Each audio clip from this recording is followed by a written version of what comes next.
बिस्मिल्लाहिर्रहमानिर्रहीम इय्याका नअबुदु व इय्याका नस्तईन। अस्सलामु अलैकुम रहमतुल्लाहि व बरकातुहू। मंच पर तशरीफ़ फरमा मजलिस इत्तेहादुल मुस्लिमीन के तमाम ज़िम्मेदारान, तमाम उलमा इकराम, मजलिस के लुकमान साहब, मजलिस महिला विंग की सदर हमारी बहन रिजवाना जी, मजलिस की सोशल वर्कर और एक काफ़ी कामयाब हमारी बहन ज़ोहरा जी, सुहेल खान साहब, एडवोकेट शान इलाही साहब, राविश मोमिन जी, और यहाँ के हरदिल अजीज़ सोशल वर्कर सामाजिक कार्यकर्ता हमारे भाई नासिर खान साहब, और हमारे तमाम के बड़े सरपरस्त मौलाना हज़रत बकई साहब, और यहाँ पर मौजूद मेरे दोस्त, मेरे बुज़ुर्ग, मेरे भाइयों और मेरी माँ बहनें। आज का ये जलसा एक इंतखाबी जलसा है, चुनावी रैली है, चुनावी सभा है। देश भर में चुनाव हो रहे हैं।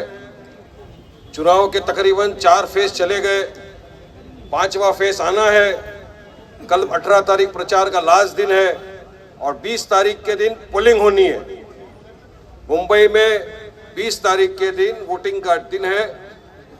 जिस तरह मुख्तलिफ सियासत पार्टियों ने अपने अपने नुमाइंदों को यहाँ से ठहराया है, टिकट दिया है, इसी तरह मजलिस इत्तेहादुल मुस्लिमीन ने भी इस मर्तबा इस हलके से, मुंबई नॉर्थ सेंट्रल से, आपके अपने हरदिल अजीज एक बेबाक गद्दावर नेता एडवोकेट रमजान चौधरी साहब को यहाँ से ठहराया है। हम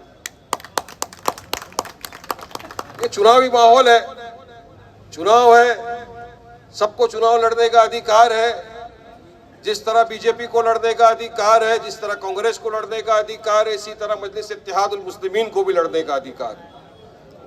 मगर आप हालात ये देखिए, जब से हम चुनाव लड़ने आए, हमने तो मुंबई में सिर्फ एक ही टिकट पर लड़ाया, मुंबई नॉर्थ सेंट्रल।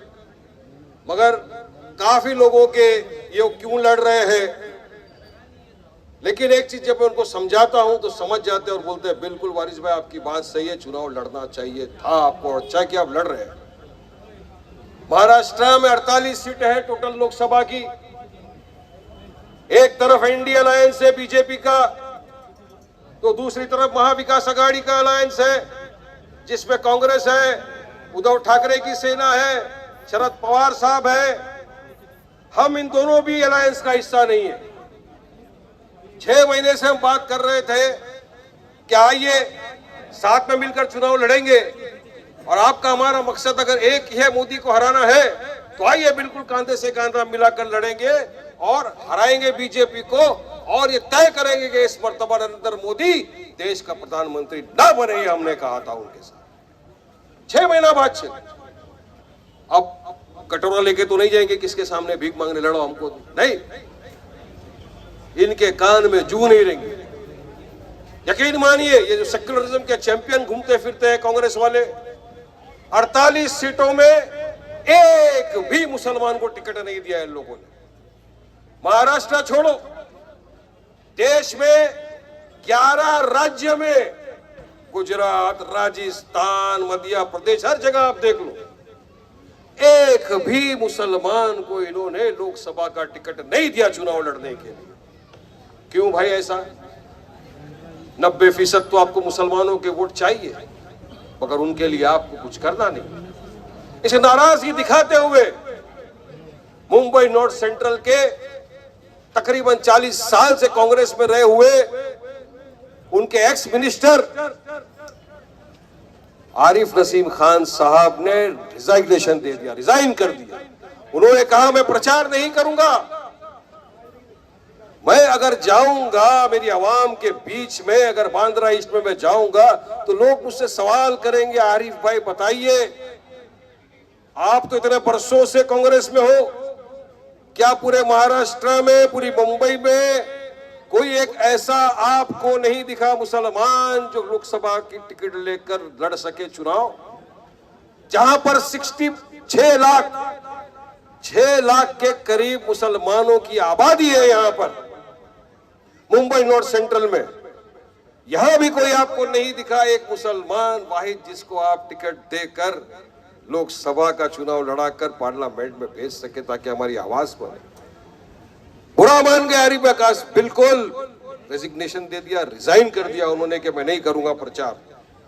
हमने कहा आरिफ भाई, हमने बात की आरिफ साहब से, आरिफ भाई हमारे सीनियर हैं, आप आइए, आप हमारी पार्टी में आइए, मजलिस में आइए, असद ओवैसी साहब की क़यादत में आइए, लड़िए चुनाव हमारी पार्टी से, इंशाअल्लाह ताला हम आपको पूरी तरह सपोर्ट करेंगे, आप जीत जाएंगे इंशाअल्लाह। आरिफ भाई ने मना किया, नहीं।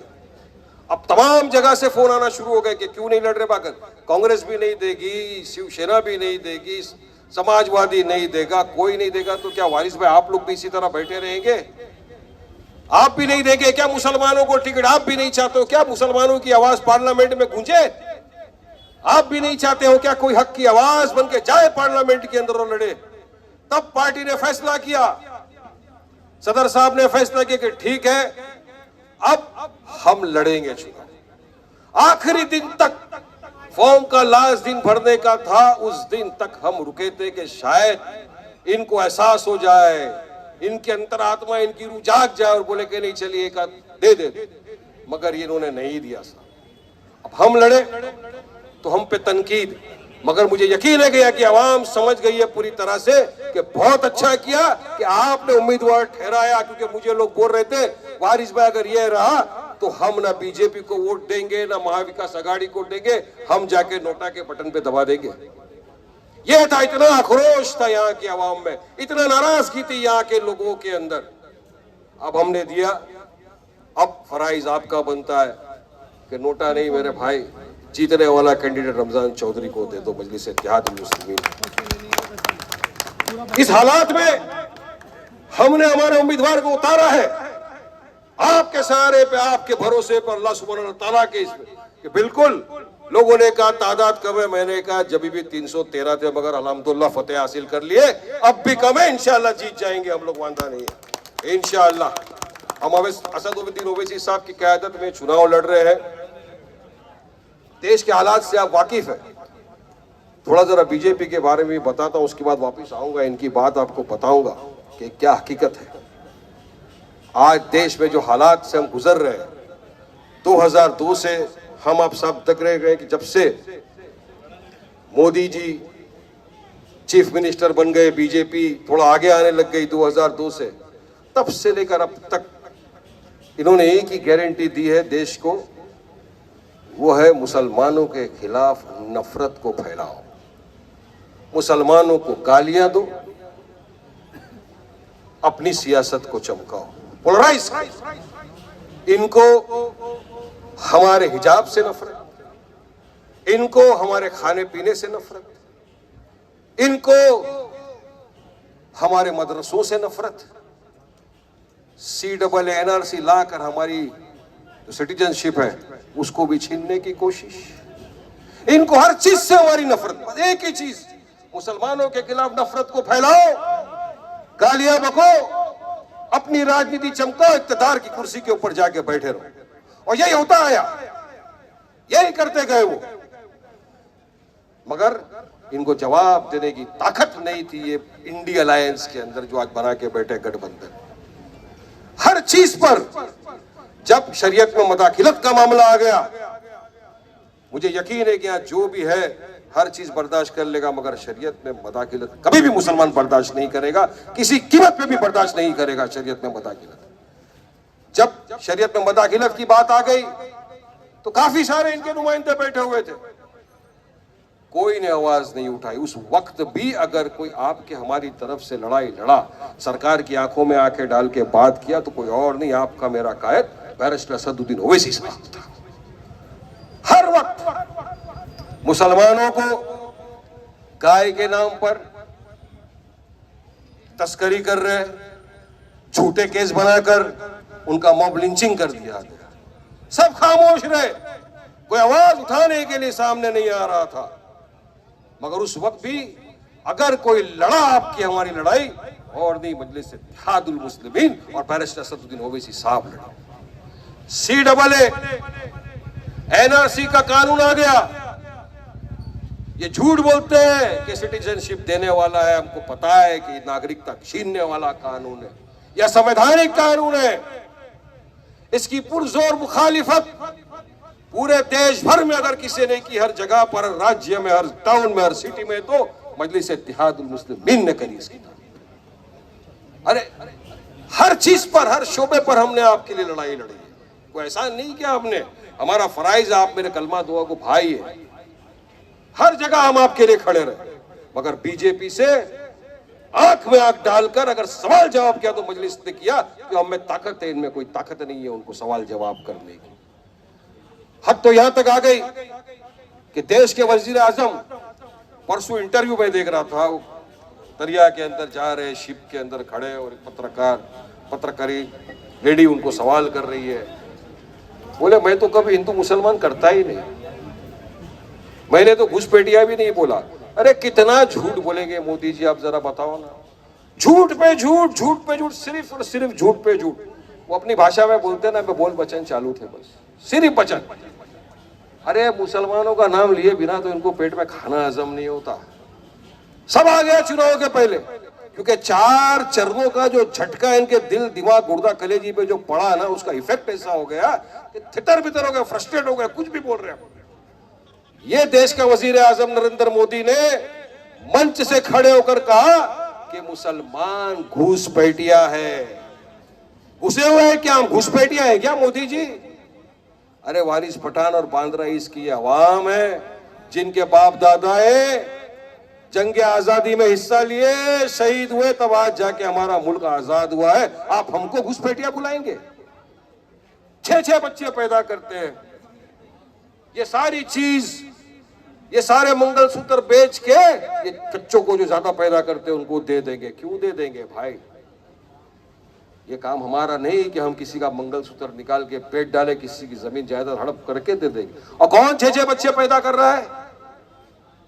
मैं तो वारिस पठान में मुसलमान हूं, पक्का सच्चा। मेरे तो खाली 2 ही, और अल्हम्दुलिल्लाह मुझे यकीन है ज्यादा लोग के तो 6 तो नहीं होंगे। मोदी जी के कितने भाई बहने कभी पूछो, योगी के कितने भाई बहने कभी पूछो, मैक्सिमम इनके। मगर मुसलमानों के खिलाफ बोलो, अपनी राजनीति चमकाओ। ये हद आ गई कि मुंबई नॉर्थ सेंट्रल से इनको कोई उम्मीदवार नहीं मिला, बीजेपी को भी कोई नहीं मिल रहा था। इतने दिनों से जद्दोजहद चालू रही थी, तू लड़ बोलता, मैं नहीं लड़ता भाई, बोलता तू लड़, मैं नहीं लड़ता। लास्ट में क्या हुआ? जलगांव जाकर उम्मीदवार को लाना पड़ा, इंपोर्ट किया जलगांव से। उम्मीदवार कौन? वकील साहब निकले, प्रोसिक्यूटर उज्जवल निकम साहब। मुझे याद है जब मैं डिफेंस द्वार हुआ करता था मुंबई बम ब्लास्ट के टाइम पे, वो प्रोसिक्यूटर होते थे। प्रोसिक्यूटर अपना काम करेगा, डिफेंस वकील अपना काम करेगा। अब उनको लेकर आए, क्या बोल के इन्होंने फांसी दिला दी। याद रखना, ये वो उज्जवल निकम है जिसने एक आतंकवादी के लिए तमाम मुसलमानों को आतंकवादी घोषित किया था। ये वो शख्स है, उसको लाया यहां से। अरे देखिए, क्लियर करना चाहता हूं बात, हमने हमेशा से हर आतंकवादी का, हर आतंकवादी गतिविधियों का खंडन किया था, करते हैं, करते रहेंगे। हम कभी वायलेंस का समर्थन नहीं करते, कभी आतंकवादी का समर्थन नहीं करते, कभी आतंकवादी गतिविधियों का हम समर्थन नहीं करते, ना कभी करेंगे। हमारे कायद असदुद्दीन साहब तो पहले वो शख्स थे जिसने बगदादी को जहन्नुम का कुत्ता कहा था।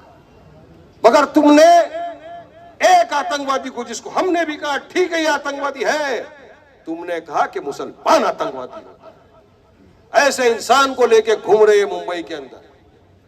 मुझे यकीन है, पूरा भरोसा है कि यहाँ की आवाम बीजेपी को तो कभी वोट नहीं देगी इंशाअल्लाह ताला। मर जाएंगे मगर इनको तो हम वोट नहीं देंगे, ये हालत है। अरे वकील है तो सजा दिलाया, सजा इसने क्या किया? सजा तो जज साहब देते हैं सजा। मेरे वालिद भी जज थे, नारकोटिक्स के जज थे, काफी लोगों को सजा दे दी। तो क्या मैं आपको ये बोलूं कि मेरे वालिद ने सबको सजा दे दी, मेरे को वोट देके प्राइम मिनिस्टर बना दो, मेरे को वोट देके एमपी बना दो? कोर्ट का काम करा, मगर इनको कोई नहीं मिला। बाहर से लेकर आ गए, जिसको जमीनी स्तर पे ये भी नहीं पता किसको कैसा मिलना। कैंडिडेट नहीं है इनके पास। यहां पर महाविकास आघाड़ी लास्ट मोमेंट तक आपस में टकरा, शिवसेना बोल रही थी मेरा आदमी आएगा, कांग्रेस बोल रहा था मेरा आदमी आएगा, फला बोल रहा था मेरा। लास्ट में क्या करना पड़ा, धारावी से बाजू की कॉन्स्टिट्यूएंसी से लेकर आए और उनको उम्मीदवार बना के यहाँ पे अपने सामने ठोक। दोनों के पास कोई लड़ने को तैयार नहीं था, कोई दोनों को वोट देने को तैयार नहीं था। उस वक्त एक ऑप्शन नहीं था, ऑप्शन नहीं था कि वोट किसको देंगे, नोटा को देंगे क्या, अपना वोट क्यों वेस्ट करेंगे। मजलिस इत्तेहादुल मुस्लिमीन आपके पास एक ऑप्शन के तरीके से आए कि हमको वोट दो। देखो मैं आपको एग्जाम्पल बताना चाहता हूं कि कांग्रेस की सच्चाई क्या है। बीजेपी तो खुली दुश्मन है, उसमें कोई दो राय है ही नहीं। इनको मदरसे हमारे उखाड़ दिए बिना नोटिस दिए, मस्जिद को, हमारी बाबरी मस्जिद को शहीद कर दिया है लोगों ने। 6 दिसंबर काला दिन डेमोक्रेसी में भूल नहीं सकते उस दिन को, किस धोखे से हमारी बाबरी मस्जिद को शहीद कर दिया गया था, हम नहीं भूल सकते उस दिन को। तो इनसे तो कोई उम्मीद ही नहीं है वफा की, मगर घूम रहे हैं, कुछ अपने भी लोग साथ में घूम रहे हैं। मैं देखा एक दो जन टोपी वोपी मार के, बोला जरा नजदीक से फोटो देखो, ओरिजिनल है क्या नल्ला है। रियल में अपने को लोग क्या टोपी दाढ़ी दिखा देते हैं, बोले देखो मुसलमान भी हमको सपोर्ट कर रहे हैं। अरे मर जाएगा मुसलमान, तुमको कभी सपोर्ट नहीं करेगा जिंदगी में, क्योंकि हमने भरोसा किया किस पर, 77 साल से हमने भरोसा किया कांग्रेस पर। हमको यह था कि सेक्युलर जमात है, हमारे वोट लेती है, इक्तदार में आती है। मगर यकीन मानो मेरे दोस्तों, बुजुर्गों, अजीज साथियों, 77 साल में क्या फायदा हुआ मुसलमान समाज का देश में। आज भी कमिटीज के रिपोर्ट है, महमूदुर रहमान कमेटी है, सच्चर कमेटी के रिपोर्ट दर्शाता है कि भारत देश का मुसलमान पिछड़ा हुआ वर्ग है, सोशली, इकोनॉमिकली, एजुकेशन में पिछड़ा हुआ वर्ग है, बैकवर्ड है। क्यों बैकवर्ड है? हम तो सत्ता में नहीं थे, हमको तो आज आप चालू किया ना अटवा कटवा ये वो सब, तब तो नहीं लड़े ना हम तो अमेठी से भी नहीं लड़े जैसे राहुल गांधी हार गया, क्योंकि तुम्हारी नीयत खराब थी। तुमको मुसलमानों का एम्पावरमेंट नहीं करना था, तुमको मुसलमान चाहिए नहीं था कि इसको जॉब मिले या आगे बढ़े। इसलिए तुमने 77 साल मुसलमान के वोट को अपने बाप की जागीर समझा लिया, इक्तदार की कुर्सी पे जाकर बैठ गए, मगर उनके काम के लिए कुछ आपने नहीं किया। यह कांग्रेस का चरित्र है। अब आगे सुनो, आपके अपने हमारे भी दोस्त हुआ करते थे, बाबा सिद्दीकी साहब 48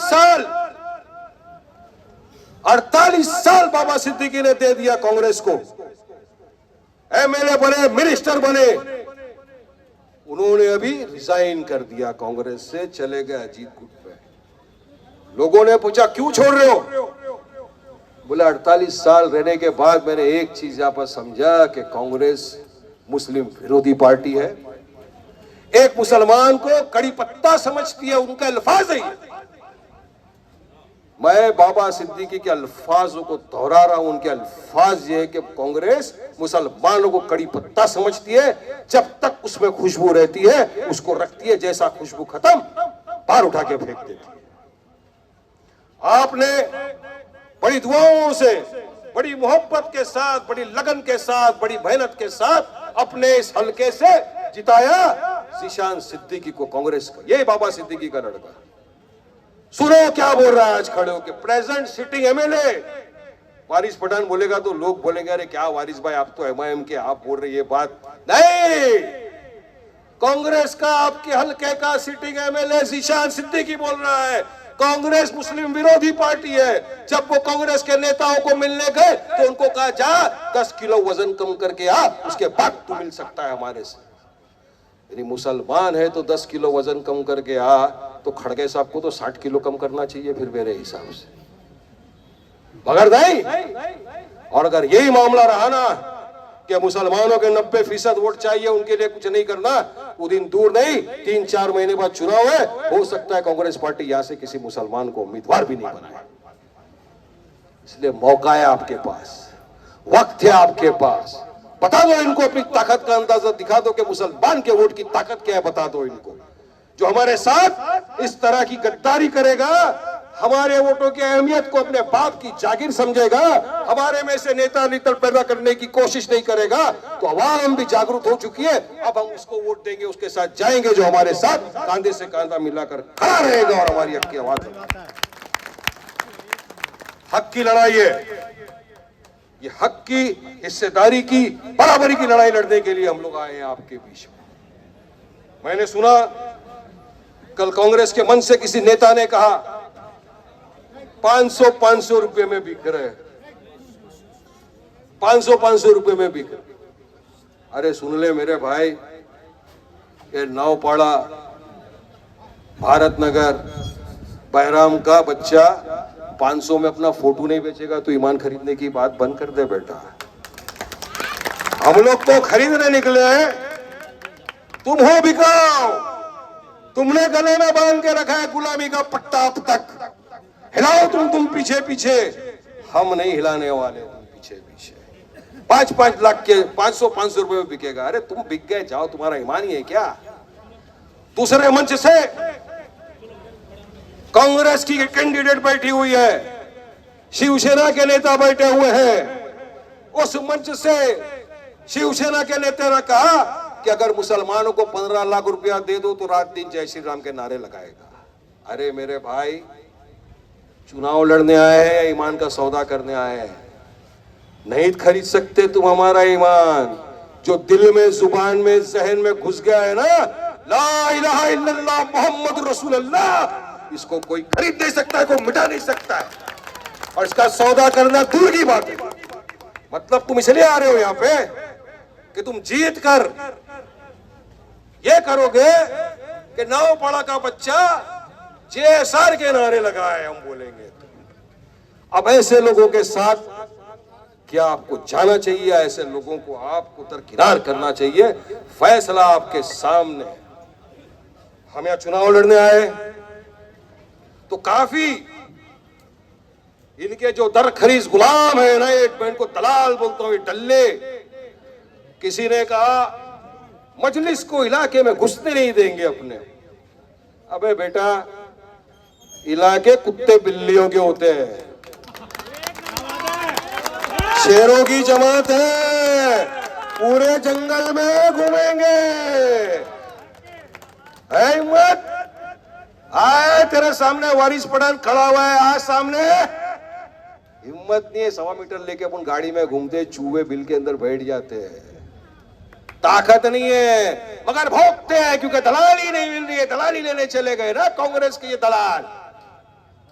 डंडा दिखाएंगे, झंडा दिखाएंगे, काला झंडा, पीला झंडा। भैया आवाम है ना, कहां घुसेड़ देगी डंडा समझ में भी नहीं आएगा बेटा, याद रखना।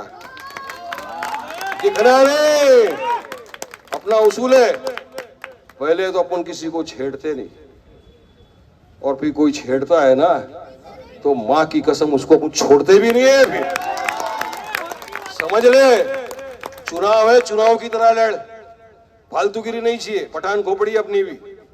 और एक बात और सुन लो, हम पे तनकीद करने वालों, आसमान पे थूकने वाले को समझ लेना चाहिए, पलट के थूक उसके मुंह पे गिरेगा, करारा जवाब मिलेगा। ये आवाम करारा जवाब देगी तुम लोगों को। जितनी दलाली करना है कर लो, कुछ नहीं मिलेगा। इनको आदत हो गई है दरी बिछाने की, इनको आदत हो गई है टोपी पहनाने की। ये रमजान में बुलाएंगे, आएंगे, आप खजूर खिलाएंगे, ये आपको टोपी पहनाएंगे उनको। ये 5 साल तक आपको टोपी पहनाते घूमेंगे पूरी जिंदगी में। मैं तो देख रहा हूं 77 साल से, मेरे से ज्यादा तजुर्बेकार बुजुर्ग यहाँ बैठे हैं आपके, पूछ लेना इनको क्या किया है लोगों ने। और आज हम पे तनकीद, अरे कटवा फटवा नहीं आए जीतने के लिए। यही बोलते थे कैसा जीतेंगे, क्या करेंगे। अरे वारिस पठान आया 2014 में, 18 दिन के अंदर एमएलए बन गया, बाई कल्ला जैसी जगह का। मजलिस की ताकत है, इनमें ताकत नहीं है। अगली बार तो यहां से मुसलमान को टिकट भी नहीं मिलेगा। मगर आपके हाथ में आपको दिखाना है। इन लोग को शॉर्ट दिखाते ना अपन, ये टाइम शॉर्ट दिखा दो भाई। ये टाइम भंटाई सब इनका निकल जाएगा पूरी तरह से, कपचे कोने में बिठा दो। ऐसा कर दो, दस्तरखान होगा, खिलाने वाला नहीं होगा, मलम होगा, लगाने वाला होगा, खटिया होगी, सुलाने वाला नहीं होगा, मगर जूते मारने वाले बहुत हो जाएंगे। ऐसा हम कर दो। बोला था छेड़ना मत, छेड़ना मत, छोड़ेंगे नहीं। इतना बोलेंगे इनके कान में से खून निकल जाएगा, घर में तड़पते होंगे। मजलिस है, डरने घबराने वाली जमात का नाम नहीं है। 2 है सिर्फ पार्लियामेंट में, सिर्फ 2 है। मगर जब बोलते हैं ना 385 की हवा बंद हो जाती, हालत कर देते हैं पार्लियामेंट के अंदर बैठ के। मजलिस इत्तेहादुल मुस्लिमीन जिंदाबाद, वाइस पठान जिंदाबाद, वाइस पठान जिंदाबाद। CAA का जब काला कानून आया, देश भर में उसके खिलाफ आंदोलन चले। काला कानून जब पार्लियामेंट में पेश किया, किसी ने उसकी मुखालिफत नहीं की, मगर बैरिस्टर असदुद्दीन ओवैसी मेरे कायद ने फाड़ फाड़ फाड़ करके कानून फेंक दिया। ये होती है हिम्मत। और तुम हमको चैलेंज कर रहे हैं। हाँ, चैलेंज मत कर बेटा, बच्चा है बच्चा। कुछ होता है। अब मैं आपको उदाहरण देता हूं। उलेमा यहां बैठे हुए, उलेमा हम मुसलमानों के सर के ताज है। हम इनकी उंगलियां पकड़ के पीछे चलने में मानते हैं। एक ऐसा ही उलेमा मुफ्ती सलमान अजहरी, उन्होंने एक बयान दिया। बयान नहीं, उस बयान में उन्होंने राहत इंदौरी का सिर्फ एक अशार पढ़ा, जिसमें कोई हेट स्पीच नहीं था। पूरी तकरीर आप देख लो, उसमें कोई हेट स्पीच नहीं था। मगर क्या हुआ, मुफ्ती सलमान अजहरी को उठा के गुजरात की जेल में डाल दिया गया। ये सब मुसलमानों के रहबर बनते फिरते ना। पूछना चाहता हूं, कौन आया था जब मुफ्ती सलमान अजहरी को गिरफ्तार करके मुंबई से लेकर जा रहे थे? किसने आवाज बुलंद की थी जब मुफ्ती सलमान अजहरी को लेकर जाया जा रहा था गुजरात की तरफ? कोई नहीं आया था। ये अपने बिल में बैठ गए थे सेकुलरिज्म का नारा जपते हुए। वहां अगर कोई गया तो आपका मजलिस का ये गुलाम वारिस पठान सबसे पहले वहां पर जाके पहुंचा। अरे उलेमा है, हमारे मुफ्ती है, हमारे सर का ताज। अगर हम नहीं खड़े होंगे तो कौन खड़ा रहेगा? और हम खड़े रहते हैं तो हम पे तनकीद, बेबुनियाद इल्जाम। अरे वोट कटवा तुम लोगों जो जहां खड़े हो जाते हो, हमारे वोट काटने पहुंच जाते हो। पूरे महाराष्ट्र के अंदर एक मुसलमान MP था, वाहिद। 5 साल से हमारी पार्टी का था, एक वाहिद member of parliament Imtiaz Jaleel. उसके सामने इन लोगों ने खड़ा कर दिया अपना उम्मीदवार। क्यों नहीं चाहते तुम के मुसलमान जाए मेंबर ऑफ पार्लियामेंट बन के लोकसभा में अपनी आवाज को बुलंद करे? क्यों, क्या तकलीफ है तुमको मुसलमानों से? उसके खिलाफ खड़ा कर दिया। और हम यहां खड़ा कर रहे हैं तो इनको तकलीफ। अरे करेंगे, लड़ेंगे, जीतेंगे। अल्लाह सुब्हाना तआला के हाथ में हार जीत। मगर आज हारे, कल जीतेंगे, परसों जीतेंगे, तरसों जीतेंगे, जीतते जाएंगे। मगर ये काफिला रुकने वाला नहीं है। वाइस पठान जिंदाबाद, वाइस पठान जिंदाबाद, रमजान चौधरी जिंदाबाद, असदुद्दीन ओवैसी जिंदाबाद। ये बैरिस्टर असदुद्दीन ओवैसी साहब का काफिला है, जो कभी ना रुका है, ना रुकेगा, ना थमा है, ना कभी थमेगा। मुंबई शहर के बाहर की बात कर रहा हूं, थाना से लगा ना, अपना मीरा रोड तो बाजू में है ना। अपन अभी तो आधे घंटे में पहुंच जाते हैं। आप तमाम ने देखा था मीरा रोड के हालात क्या थे, किस तरह से वहां पर मुसलमानों के खिलाफ नफरत बोई जा रही थी, किस तरह से मुसलमानों के खिलाफ जहर उगला जा रहा था। बाहर से लोग आके मुसलमानों को गालियां बक रहे थे। वहां की MLA ने कहा कि मुझे 15 मिनट नहीं, मुझे 5 मिनट दे दो, मैं सबको खत्म कर डालूंगी। इनके मुंह में जवाब, इनके मुंह में जुबान नहीं थी कि जवाब। खामोश। उसको जवाब दिया मजलिस इत्तेहादुल मुस्लिमीन ने। वहां पर बेगुनाह बेकसूर मुसलमानों की दुकानों को तोड़ दिया गया, जला दिया गया, बुलडोजर चला दिया गया। एक भी शख्स मैं पूछना चाहता हूं, ये सेकुलरिज्म वालों से, ये कांग्रेस से, उद्धव ठाकरे से, शरद पवार से, बताओ तुम्हारा कोई नुमाइंदा वहां जाकर मीरा रोड में किसी के साथ खड़ा हुआ था क्या, कांधे से कांधा मिलाकर? नहीं गए मेरे दोस्त, मेरे बुजुर्ग, मेरे साथियों, नहीं गए। गया कौन? आपका अपना भाई, आपका अपना बेटा, मजलिस का गुलाम असद ओवैसी साहब का सिपाही, ये वारिस पठान गया था वहां पर मेरे साथ। ये हमारी बहन है रिजवाना, आपा, बाकी सब मेरे लोग, सारे के सारे हम चले गए थे वहां पर कि नहीं हमको जाने दो। मगर यकीन मानो, सरकार की इधर ही अपने से फटती है ना, अपनी चलती है, इसीलिए तो सरकार की अपने से जलती है। नहीं जाने दिया हमको, दहीसर चेक नाके पे हमको रोक दिया, आगे नहीं जाने। अरे हम जाना चाहते हैं, मिलना चाहते हैं, जिनकी दुकानें जल गई है उनको हम कुछ तो हमारी तरफ से मुआवजा देंगे ना यार। इंसान है, इंसान के काम नहीं आएगा अगर बुरे वक्त में, तो कौन काम आएगा बुरे वक्त में? इंसानियत का तकाजा है, हमारा ईमान सिखाता है कि पहले मदद करो।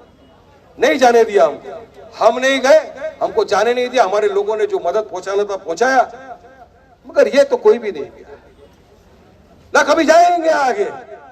तो इनको सवाल करो जब आपके सामने ये लोग आ जाए ना, बताओ किस बुनियाद पे आज आप हमारे सामने आए हो वोट मांगने के लिए? क्यों हम आपको वोट दे? क्यों हम आपको वोट दे? क्या आप जाके कभी मुसलमानों के लिए आवाज उठाओगे वहां पर? नहीं उठाएंगे, नहीं उठाएंगे। ये तो वो लोग थे, राजीव गांधी ने हमारी बाबरी मस्जिद का ताला खोल दिया था, उसके बाद 6 दिसंबर हो गया और हमारी बाबरी मस्जिद को शहीद कर दिया गया। ये वो लोग हैं जो आज आपके बीच में आ रहे हैं, सेकुलरिज्म का भाषणबाजी दे रहे हैं, हमको वोट दो, ये करेंगे। अरे संविधान तो बचाना है और इंशाअल्लाह ताला ये संविधान तक कयामत तक मोदी क्या पूरे भाजपा मिलकर भी खत्म नहीं कर सकते इंशाअल्लाह। ना संविधान को खत्म कर सकते, ना डेमोक्रेसी को खत्म कर सकते। जब तक मजलिस इत्तेहादुल मुस्लिमीन है, हम हर शोबे पे, हर तरफ, हर जगह इनके साथ आंखों में आके डाल के लड़ेंगे। हम भी बचाने निकले, हम भी लड़ने निकले। पॉलिटिकल सियासी जमात है हमारी भी, मगर आपके सपोर्ट के बिना ये सब कर पाना बहुत ही मुश्किल है, नामुमकिन सी बात है।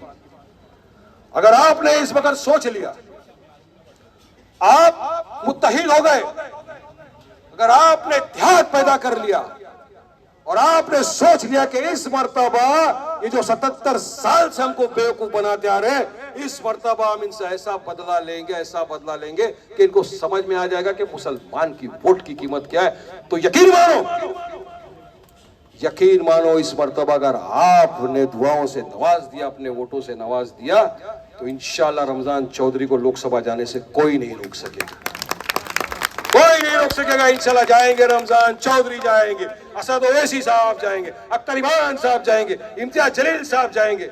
अरे जब 2 इतने भारी पड़ गए, अगर 4 चले गए तो सोचो देश को कहां से कहां लेकर चले जाएंगे इंशाअल्लाह। ताकत होनी चाहिए, इनमें नहीं हम में। कैसा हराएंगे मैं आपको बता तो, आप बोलेंगे वारिस भाई ये लड़ रहे वो लड़ रहे, कैसा जीतेगा? सेम सिचुएशन औरंगाबाद में आया था। 2019 का चुनाव था, लोकसभा का चुनाव था। पहली मर्तबा मजलिस ने एक उम्मीदवार को वहां से खड़ा कर दिया, इम्तियाज जलील को, औरंगाबाद से। कैसा जीतेगा, क्या जीतेगा? मगर यकीन मान, इतने बुजुर्गों की दुआएं, इतनी माओं की दुआएं, इतना दोस्तों का साथ, इतना भाइयों की मदद, इतना लोगों ने समर्थन किया, इतने वोटों से नवाजा कि औरंगाबाद जैसी जगह पर जहां पे 4 टर्म से बीजेपी और सेना का एमपी बैठा था, मजलिस इत्तेहादुल मुस्लिमीन ने उसको खड़े के वहां से हरा के फेंक दिया पूरी तरह से। ये थी ताकत हमें हराने की। ये नहीं हरा सके इतने वर्षों में, हमने हराया। और हमको यकीन है कि इस मर्तबा जो मुंबई नॉर्थ सेंट्रल में हमको मोहब्बत मिल रही है, जो हमको दुआओं से नवाजा जा रहा है, और जो लोगों के अंदर एक जज्बा है, जो लोगों में गुस्सा है ये सेकुलरिज्म वालों के खिलाफ, ये गुस्सा, ये मोहब्बत, ये प्यार और आपकी दुआ इंशाल्लाह लग गई तो रमजान चौधरी और मजलिस यहां से कामयाब हो। बहुत काम करना है, कम से कम ये रमजान को इतना तो पता है ना कि अपने एरिया में क्या प्रॉब्लम है। इनको ये तो मालूम है ना नौपाड़ा में क्या करना है, बहराम में क्या करना है, हर जगह क्या क्या काम बचा है, सब इसको पता है। यहाँ का तो है, ये जो बाहर से इंपोर्ट करके लाए इनको तो कुछ भी पता नहीं है। वो तो वकील साहब है, वकील काला कोट पहन के कोर्ट में चले जाएंगे, उनको क्या मालूम नौपाड़ा में क्या करना है, क्या मालूम बहराम में क्या करना है। और मैडम जी तो धारावी से आई है, वो तो धारावी प्रोजेक्ट के लाइन में खड़े हो जाएगी, ये तो लटक जाएंगे सबके सब, क्या कर सकते हैं। लेकिन हम आपके बीच में रहेंगे। यहाँ का बुजुर्ग मेरा भाई दोस्त जब रमजान को बुलाएगा, रमजान चौधरी कहाँ में पटाएगा, तो इंशाअल्लाह करके देगा। वारिस पठान आपको जुबान देकर जाता है इंशाअल्लाह। जब मेरी माँ बुजुर्ग बहन भाई को आवाज देगा रमजान हमारा ये काम है कर, ये करके देगा। ये वारिस पठान की जुबान है, खुले आसमान के नीचे गवाही देता हूँ करके देगा तुम्हारा ये काम। अब आपके हाथ में, आप लोग सब तरफ फैले हुए हैं अल्हम्दुलिल्लाह, आपके तालुका गोलीबार हर जगह है, सोशल मीडिया का जमाना है, सबके हाथ में मोबाइल है। अपने अपने मोबाइल का इस्तेमाल करो, बताओ लोगों को, अपने बुजुर्गों को, अपने दोस्तों को, अपनी माँ बहनों को कि 20 तारीख को चुनाव है, 5 साल में एक बार आता है, हक हिस्से की लड़ाई है, अधिकार की लड़ाई है, संविधान को बचाने की लड़ाई है, डेमोक्रेसी को बचाने की लड़ाई है। आओ सब मिलकर निकलते हैं, फजर की नमाज अदा करो, बिस्मिल्लाह बोलकर चलो बूथ की तरफ, पोलिंग स्टेशन की तरफ। मुझे यकीन है जब वहां जाओगे रास्ते में आपके दिमाग में, दिल में अल्लाह सुब्हानहू तआला ख्याल उतारेगा कि जब तुम्हारे हिजाब पे बात आ गई थी, तुम्हारी तरफ से कौन खड़ा हुआ था? नाम आएगा असद ओवैसी। मॉब लिंचिंग हो गई, तुम्हारी तरफ से कौन खड़ा हुआ था? नाम आएगा असद ओवैसी। तुम्हारे हक की लड़ाई की बात आ गई, तुम्हारी तरफ से कौन खड़ा हुआ था? असद ओवैसी। दादरी पे बात आ गई, कौन खड़ा था? ओवैसी। बाबरी पे बात आ गई, कौन खड़ा था? ओवैसी। जब आपके दिल में अल्लाह सुब्हानहू तआला डालेगा, यकीन मानो आप जाओगे बटन नंबर 8 पे दबाओगे, जिसका निशान है बटन, और उसको 3 बटन दबाओगे कि इंशाअल्लाह ताला 20 तारीख के दिन पूरे अपने नौपाड़ा भारत नगर बहराम में सिर्फ पतंग पतंग पतंग दिखना चाहिए। चलाओ पतंग को। अरे इसको टाटा बाय बाय करो, 77 साल हो गए, कब से देखते रहेंगे ये। अरे सुबह शाम मुंह धोने के टाइम देखते भाई इसको, अब तुरंत टाटा बाय बाय मारो इनको, कमल को वहीं रहने दो। अब इनके साथ जो लग गया मशाल बुझने वाली, पवार साहब फिनिश। तो क्यों जाना वहां? अपनी क़यादत तैयार करो ना। ना मुझे शौक है नेता बनने का, ना असद भाई को शौक है नेता बनने का। हम तो आपके बीच में से आपके लड़के को लाए, ये नया फोटो, नया फ्रेम, 2 वोट जिताओ, बनाओ अपना नेता, भेजो पार्लियामेंट में और कर दो इनका बराबर कल्याण।